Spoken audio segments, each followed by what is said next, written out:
finalmente renunció Claudio Moroni al Ministerio de Trabajo de la Nación. Y sí, escucharon bien, finalmente se dignó a renunciar Claudio Moroni al Ministerio de Trabajo. La realidad es que siguiendo la particularidad de los ministros de esta administración, vuelve a plantar junto con el ministro de Desarrollo Social, ex ministro porque también renunció, Juanchi Zabaleta, vuelven a plantar una renuncia en un día feriado o en un día no laboral, dejándole un espacio de incertidumbre al presidente de la Nación, que en estos momentos se encuentra barajando los nombres que van a reemplazar las distintas carteras públicas. Recordemos que estas renuncias se suman a la de la ex ministra de Diversidad y Ministerio de las Mujeres, la ministra Alcorta.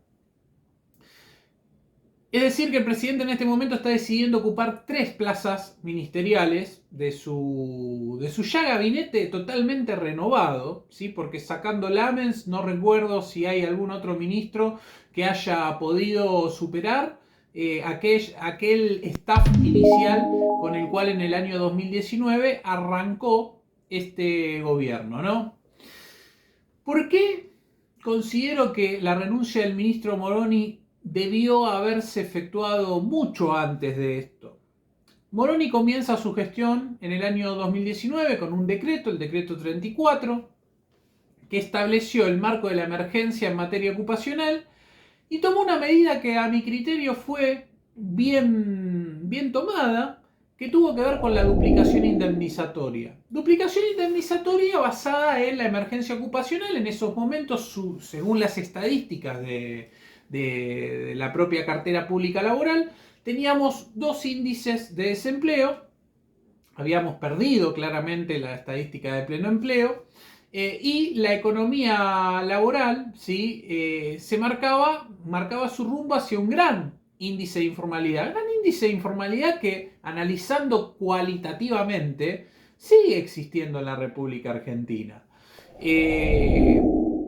Sin embargo, no es el tema del video de hoy. Ya vamos a analizar por qué en la Argentina actualmente los índices de empleo están un poquito dibujados, ¿sí? Lo analizaré en algún video.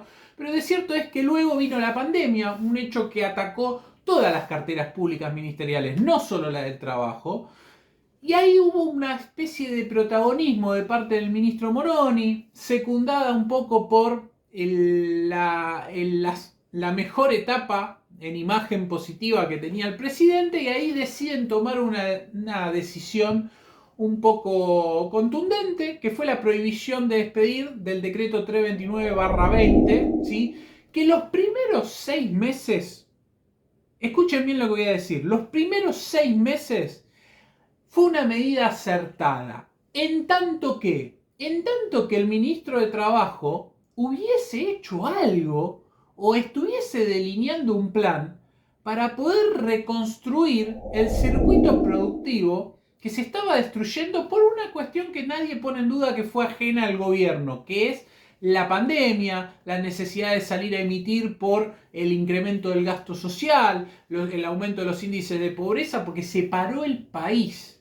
Se paró el país. ¿Qué es lo que se le recrimina cuando yo me empiezo como laboralista a desencantar con este ministro de Trabajo que tuvimos? Cuando me di cuenta que, al igual que todas las carteras de este gobierno, la improvisación fue el norte de las decisiones que iba tomando el ministro. La duplicación indemnizatoria, bien tomado. Prohibición de despedir hasta los primeros 6 meses, bien tomado. Pero eran políticas de reacción. Cuando el Ministerio de Trabajo tuvo que salir a planificar, a replanificar sobre la marcha, porque entiendo que el ministro seguramente tenía alguna planificación antes de llegar al gobierno, decidió hacer política de reacción. ¿Qué es la política de reacción? Voy atacando los distintos focos de problema y no voy direccionando lo que el Ministerio de Trabajo tiene que hacer en cualquier gestión, que es marcar el rumbo de cuál es la pauta general de las políticas en materia de empleo y trabajo que el gobierno va a seguir y cuál es el marco que va a auspiciar el ministro de Trabajo, la bajada de línea política, para el marco del diálogo social, es decir, qué pauta iban a tener los sindicatos y las cámaras empresariales. Bueno, evidentemente eso no sucedió y esto se dejó al azar, ¿sí? Vieron que en este gobierno se caracterizan por criticar la libertad del mercado, la mano invisible, la autorregulación, la ausencia del Estado. Bueno, el Estado estuvo ausente en la cartera, a mi criterio, más importante que tiene un gobierno, que es la cartera de trabajo, ¿sí? Las partes nunca tuvieron un contexto, el Ministerio de Trabajo delineaba, o sea, dejaba ser, ¿y qué terminó sucediendo? Terminó sucediendo que la inflación se comió los salarios de los argentinos. Terminó sucediendo que las cámaras empresariales por naturaleza son más fuertes que los sindicatos. Terminó sucediendo que en los medios de comunicación se terminó fustigando la existencia de los sindicatos, la penalización de la protesta, ¿sí? Terminó sucediendo y el salario terminó cediendo y la inflación se llevó puesto todo se llevó puesto la inflación, pero lo único que no se actualizó fueron los salarios. Y hoy tenemos grandes sectores concentrados de la economía porque se liquidó prácticamente el sector pyme, esto nadie lo va a salir a decir, pero en la pandemia los principales perjudicados fueron los sectores pyme.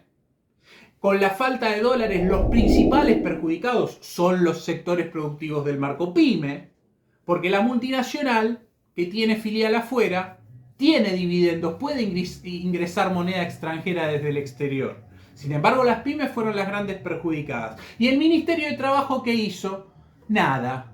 El Ministerio de Trabajo también colaboró con la política emisiva, porque implementaron los repro que fueron necesarios durante el marco de la pandemia y se fueron actualizando y generaron incluso la utilización de esos repro de parte de sectores empleadores que no los necesitaban, que podían bancar. Los repro en su mayoría no fueron para el sector pyme. Por todas estas cosas es que el marco estaba dado para que el ministro de Trabajo tenga el boleto picado. El colmo de los colmos es los distintos conflictos sindicales a los cuales el Ministerio de Trabajo solo se limitó a dictar la conciliación obligatoria. Problemas con metrodelegados, problemas con los tranviarios, problemas con los trabajadores de aerolíneas, problemas con los trabajadores de los distintos sectores que no llegaban a cubrir sus paritarias, todo conciliación obligatoria.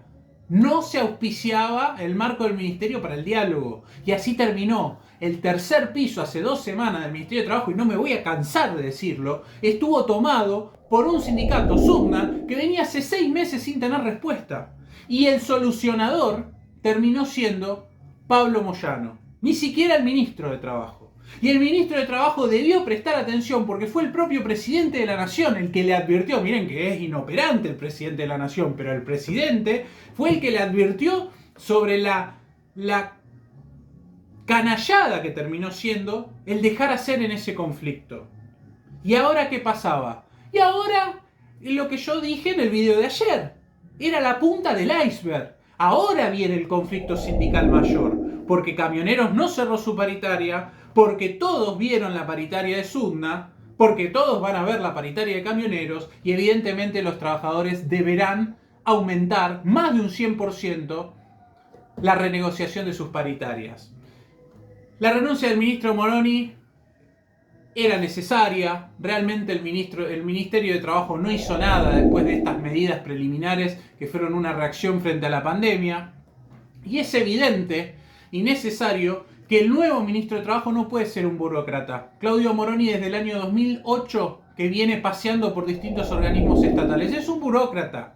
Estará bien para otra cartera pública, pero para la cartera pública del trabajo no, porque el ministro de Trabajo es un ministro político y se necesita fuerza política y sindical. Por eso, a mi humilde entender, lo mejor para poder llegar a fin de año es que el próximo ministro de Trabajo sea del riñón sindical.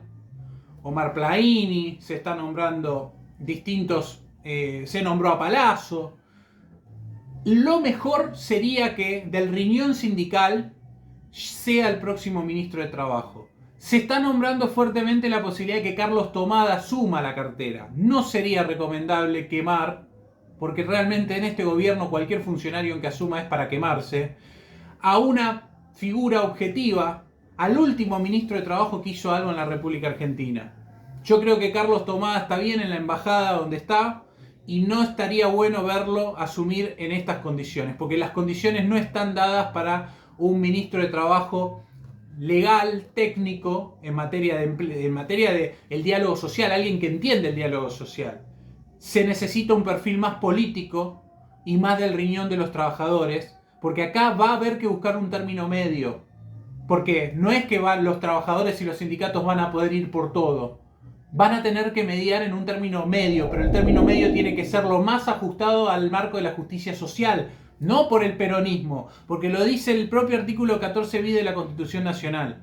Entonces, para lograr eso hay que buscar a alguien del riñón sindical, alguien que tenga espalda para poder negociar y sentarse palo a palo con las negociaciones muy fuertes que se vienen en el marco del ministerio. Renunció el ministro Moroni, para mí es una buena noticia. Voy a estar ampliando seguramente con alguna reacción durante la semana. Les pido por favor que me sigan apoyando, denle like, suscríbanse, compartan la cuenta, está creciendo las vistas, estamos humildemente creciendo, no hay una cosa para tirar manteca al techo, pero de a poquito viendo las estadísticas me estoy dando cuenta que el canal está llegando a más gente. Así que, por favor, cualquier comentario, si quieren que grabe un video de algún tema laboral específico, me lo ponen aquí abajo y lo estaré leyendo para poder armar contenido de calidad. Nos estaremos viendo seguramente en la próxima reacción que haga a todos los temas de actualidad en materia del derecho al trabajo. Chau, chau.